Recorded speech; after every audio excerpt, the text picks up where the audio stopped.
What's up, y'all? More questions from the gram today. Let's dive right in. Good morning, Dr. Ish. I have a question. Why do guys only want sex? What is it about guys that's the only thing they can talk about? And then they get mad when I call them on it. You know what? I don't like this question. I don't like the tone of this question, not one bit, because it's judgmental, it's presumptive, and it's actually a little bit sexist, right? Because the guys I know don't just want sex. Yeah, men want to be physically attracted to the person who they want to be with, the person who they're interested in romantically. Yes, nothing wrong with that, got no problem with that. But the guys I know got their life together. The guys I know don't simply need the physical distraction of sex to help them feel better about who they are in their life in the moment. So that's the only thing they reach out for. The guys I know want more than sex. Yes, they want sex and they want conversation. They want sex and intellectual stimulation. They want sex and somebody who's peaceful and joyful, who they can share some experiences with and enjoy different things with in life. They want sex and affection. They want sex and closeness. They want sex and compassion. They want sex and empathy. They want sex and understanding. They want sex and somebody who can speak their emotional language and meet them where their love language is coming out, whether that is physical touch, whether it's gifts, whether it's acts of service, whether it is words of affirmation, whether it's quality time. They want sex and all of those other things. So let me take a step back and reframe this question for you. Why do guys only want sex? How about this question? A more specific question, a better question that's actually going to help move you forward. Why do the guys I meet only want sex from me? Right? Because that's what we're really talking about. Why is it that the guys I meet only seem to want sex from me? Now we can explore some other options that will help move you forward. So what is it? What is it about you that's informing the men who you're meeting that most of your value lies in your sexuality? Right? That's on you, that ain't on them.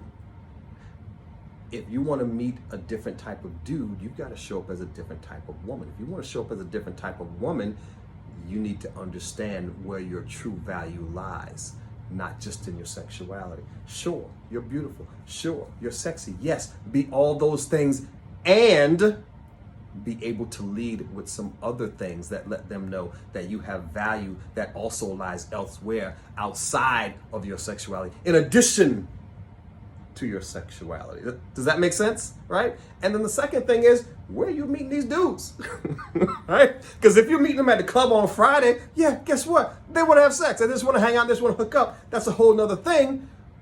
So you got to branch out. And when you're meeting these guys, right? You got to meet them at your grocery store. You got to meet them on your way to work. You got to meet them where you do your banking. You got to meet them where you do your dry cleaning, which means, oh, by the way, you need to have some clothes that need to be dry cleaned.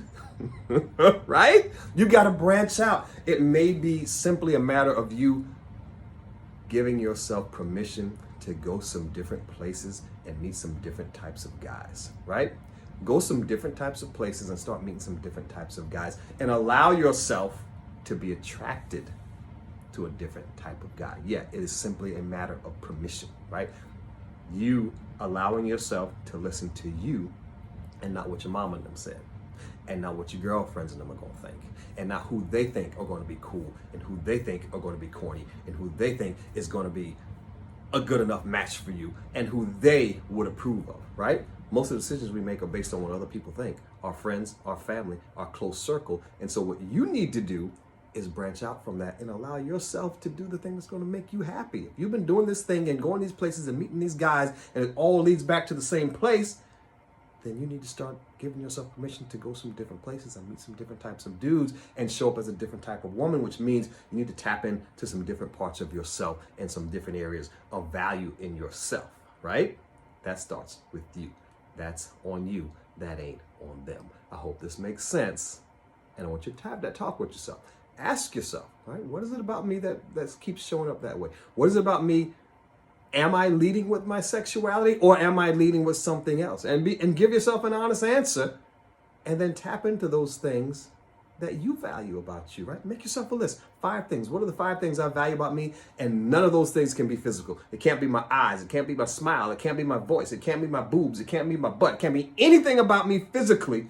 But what are 5 things that I truly dig about me? And start there. And the more you start tapping into that, the more you can start projecting that, and the more they can start tapping into that. Right? Hope that makes sense. Hate the question, but I hope you got a good answer. Bye-bye.